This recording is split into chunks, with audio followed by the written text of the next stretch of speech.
Tumsifu Yesu Kristo. Na heri ya maadhimisho ya Pasaka yanayoendelea. Mimi nataka, bila shaka mmeshasikia, pata habari hizo za kusikitisha ambazo zimerushwa tayari na vyombo mbalimbali vya mawasiliano, lakini angalau mimi binafsi hiyo ni habari inayonihusu mimi kama kardinali. Nimepata taarifa hiyo rasmi kwamba leo majira ya saa 1:45 asubuhi Baba Mtakatifu Francisco amerudi nyumbani kwa Baba.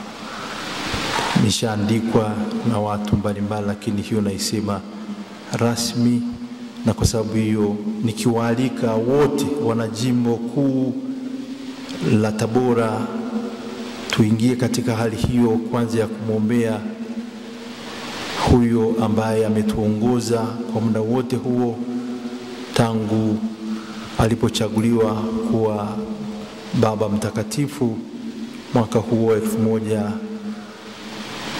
2013 na mpaka sasa hivi leo asubuhi alipoitwa kwa Mungu wake.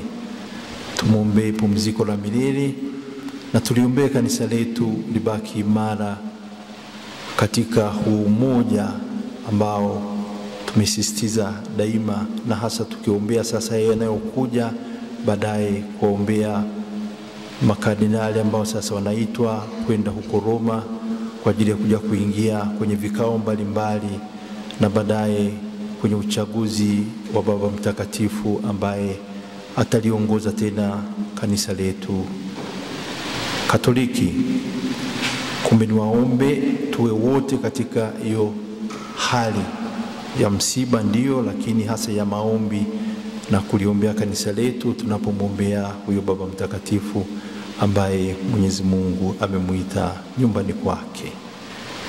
Tuwe imara na tusiyumbe, na tuwe tayari daima kuyasikia hayo ambayo ni sauti ya Mwenyezi Mungu ambaye ndiye inatuongoza, na tukaombea wote ambao wanashiriki katika mambo mbalimbali, na hasa kuhusiana na kuliongoza kanisa hili kwa muda huu wa mpito, na baadaye muda huo ambapo atakuwa amepatikana tena Baba Mtakatifu mwingine. Kumbe kuanzia kesho na waomba mnaosali tafadhali, hata kwenye makanisa yetu tuwe na nia hiyo, kwanza kumwombea Baba Mtakatifu, alafu tunaliombea kanisa letu, alafu na kuombea vile vile yote yatakayokuja baada ya hapo. Na sasa tusali sala ya Baba yetu aliye mbinguni kwa nia hiyo ya kumwombea Baba Mtakatifu aliyotutoka. Jina lako litukuzwe, ufalme wako ufike, utakalo lifanyike duniani kama mbinguni. Utupe leo mkate wetu wa kila siku. Tusamehe makosa yetu kama tunavyowasamehe na sisi waliotukosea. Usitie katika kishawishi, lakini utuokoe maovuni. Amen. Atukuzwe Baba na Mwana na Roho Mtakatifu.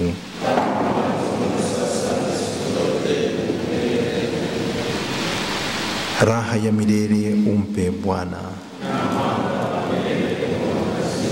apumzike kwa amani. Raha ya milele umpe Bwana, apumzike kwa amani. Raha ya milele umpe Bwana, apumzike kwa amani. Tunakimbilia ulinzi wako, mzazi mtakatifu wa Mungu. Usinyime tukiomba katika shida zetu, utuokoe siku zote kila tuingiapo hatarini. Ewe Bikira mtukufu na mwenye baraka. Amin. Kwa jina la Baba na la Mwana na Roho Mtakatifu. Amin.